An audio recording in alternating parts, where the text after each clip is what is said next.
Something extraordinary just happened in the UK, and most people missed how serious it really is. This was not a press conference, not a dramatic reversal. It was quieter than that, and because it was quiet, it was more dangerous. The British government effectively acknowledged that a core pillar of its green transition policy has triggered consequences it can no longer control. The issue is not electric vehicles themselves. The issue is that an entire industrial system was pushed past its structural limits. What is unfolding now is not a temporary disruption or a market adjustment. It is a stress fracture running through the UK auto industry from the balance sheets down to the factory floor. And once those fractures appear, they rarely heal cleanly. This matters far beyond Britain because the UK did not act recklessly by its own standards. It followed the logic that many advanced economies are considering. Set aggressive targets.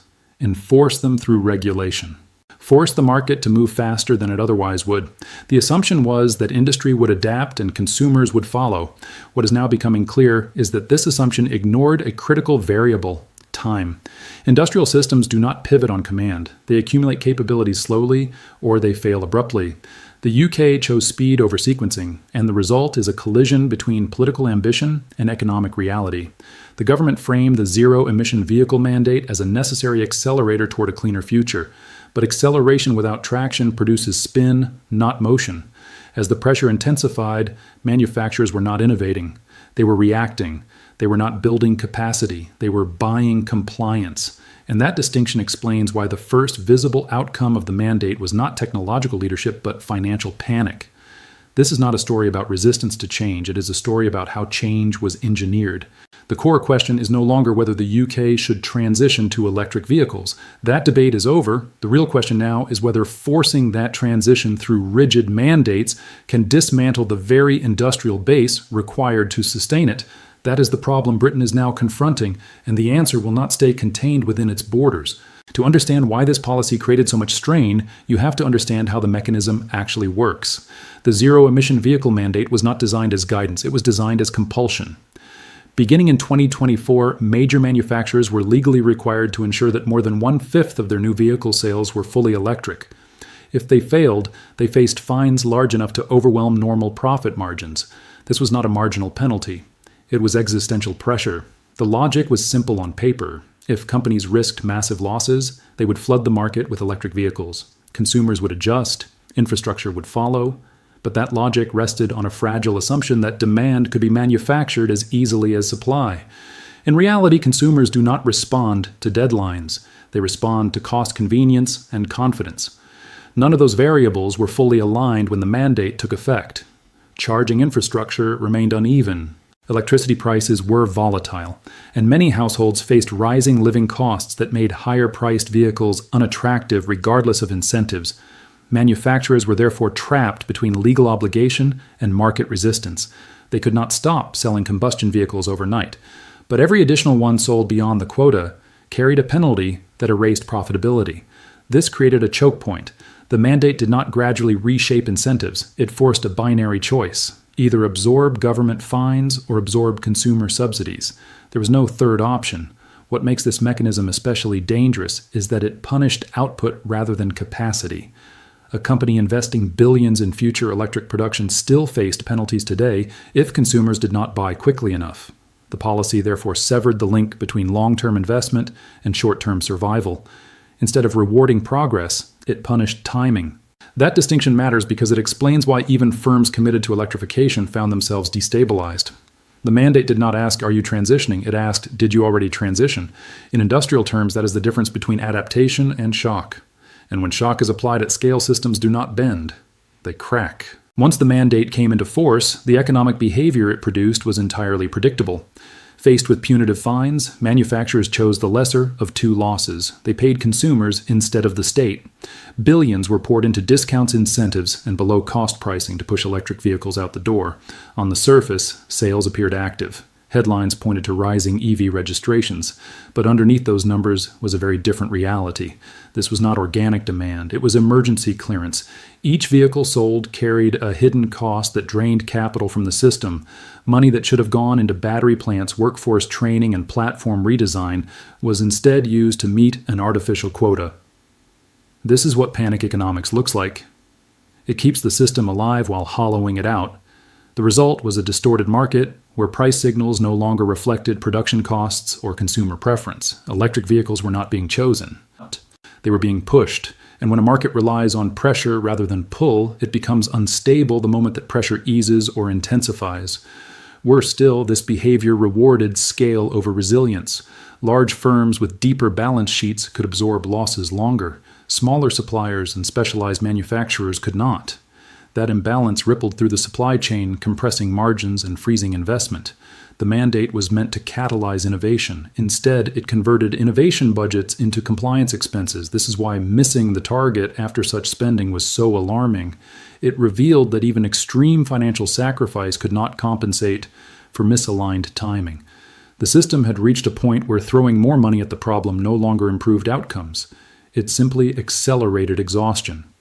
At that stage, the risk shifts from inefficiency to collapse. When firms are forced to sell at a loss to avoid penalties, they eventually stop producing altogether. That is not theory, it is arithmetic. And this is where the UK auto industry began to cross from stress into structural danger. The moment financial pressure turns persistent, it always spills into the physical economy, and that is exactly what happened next. Balance sheet stress does not stay abstract for long. It moves into factories, schedules, and jobs. As losses mounted and margins collapsed, manufacturers began cutting where they could not delay. Output was reduced first in segments with the lowest flexibility and the highest exposure to regulation. Commercial vehicles took the earliest hit. Vans are the backbone of small businesses and logistics, but they are also harder to electrify profitably due to range weight and charging constraints.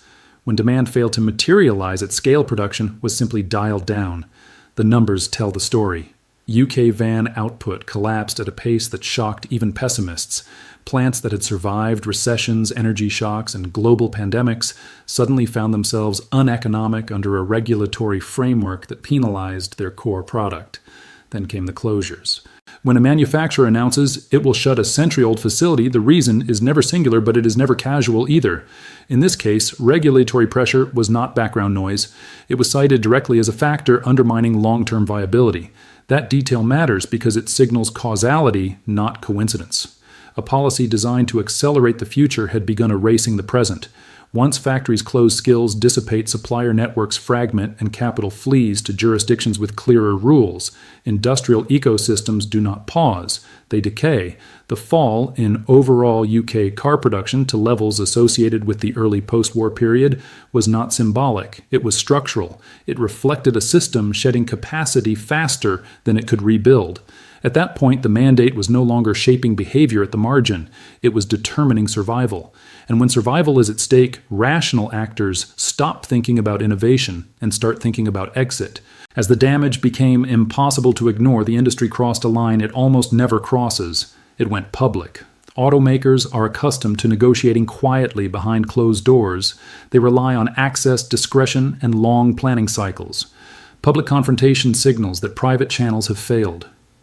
When a broad coalition of major manufacturers issues an open warning, it means the system has reached a breaking point. The message was not ideological, it was operational. The current framework does not create markets, it destroys them. That phrasing was deliberate. It framed the issue not as resistance to electrification, but as a failure of design. These companies were not asking for delay, they were asking for realism, for rules that reflect how supply chains, labor forces, and consumers actually move.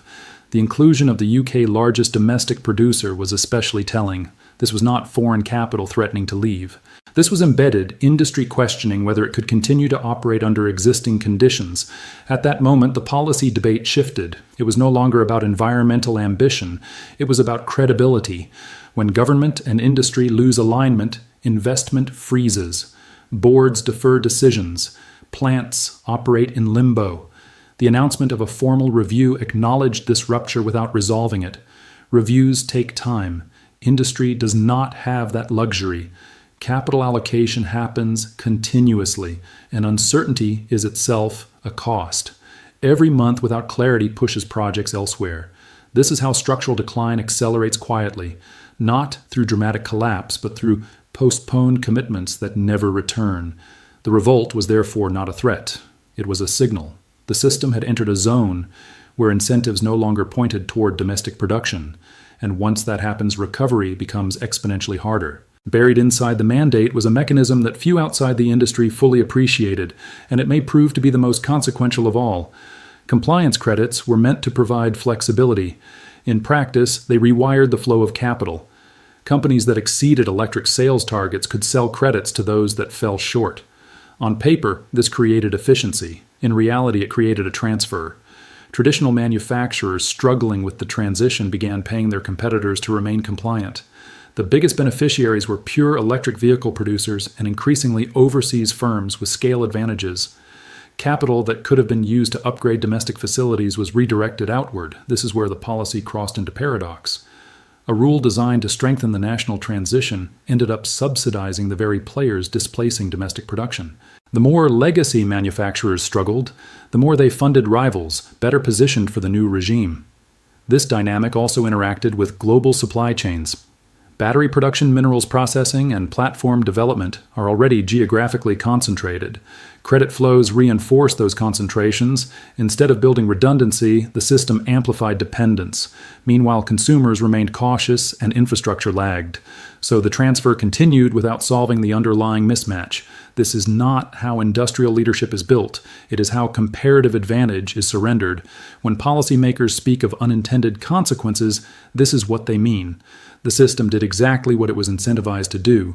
It simply did not do what was intended. By forcing compliance through financial instruments rather than sequencing capability, the mandate accelerated the redistribution of value away from the domestic base. That outcome was never debated publicly. But it is now embedded in the structure of the market, and reversing structural outcomes is far harder than revising policy language. To understand why the UK experience matters, you have to step outside Britain and look at how other industrial powers approach the same transition. In East Asia, the electric vehicle shift was not triggered by a sudden regulatory shock. It was constructed over time through sequencing, coordination, and patience. Governments signaled direction early, but they did not force sales quotas ahead of capacity. They focused first on securing battery supply chains, stabilizing energy inputs, and aligning finance with long-term manufacturing goals. Only after domestic ecosystems matured did consumer-facing mandates begin to tighten. This sequencing matters because it spreads risk across time instead of concentrating it into a single compliance window. By contrast, the UK attempted to compress a decade of industrial adjustment into a few years of regulatory enforcement.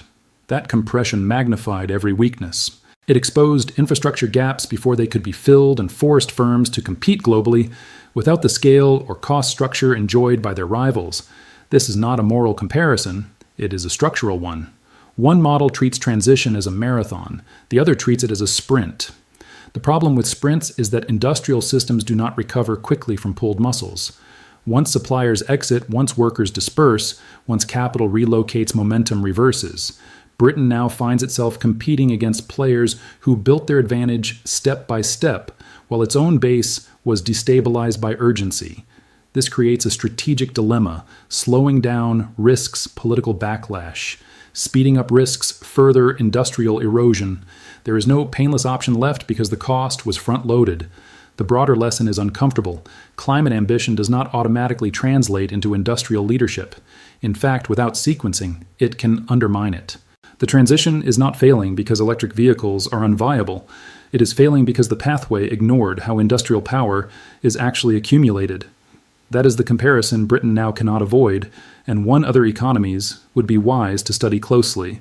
So where does this leave the UK auto industry, and what comes next is not a single outcome, but a set of paths, each carrying its own risks.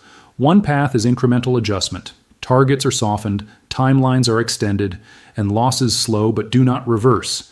Industry stabilizes at a smaller scale, and the country accepts a diminished manufacturing footprint.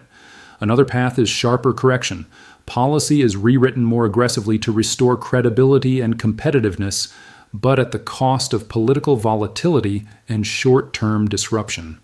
Investment may return, but only after uncertainty spikes.